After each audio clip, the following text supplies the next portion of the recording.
খুব সোজা পদ্ধতিতে মাছের ঝাল রান্না করব। আর এখানে মাছটা আমি ভেজে রেখেছি। এখানে ফোড়নে হিসেবে কাঁচা লঙ্কা, জিরে, টমেটো বাটা আর এখানে সর্ষে বাটা আছে। আর কড়াইতে আমি তেল দিয়েছি। প্রথমে কাঁচা লঙ্কা জিরেটা ফোড়নটা দিয়ে দেবো। করবো আমি একটু, নালে ছেটকাবে, এটা ছেটকায় প্রচুর। এবার আমি টমেটো বাটাটা দিয়ে দেবো, দিয়ে একটু আমি নাড়বো। দেখবো তেলটা থেকে টমেটোটা একটু ছাড়ছে, তখন আমি সর্ষে বাটনার জলটা দিয়ে দেবো।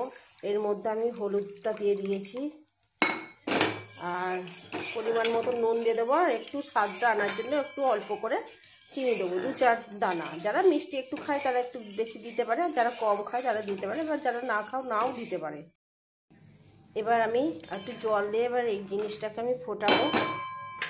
যখন ফুটে যাবে, ফুটছে দেখবো, তখন আমি এই মাছগুলো দিয়ে দিলাম। মাছগুলো দিয়ে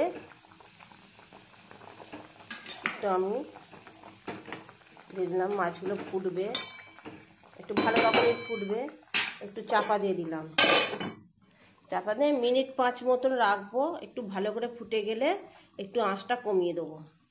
হয়ে গেছে। আমি এবার খেয়ে দেখলাম যে মাছের ঝোল একদম, মাছের ঝাল একদম রেডি।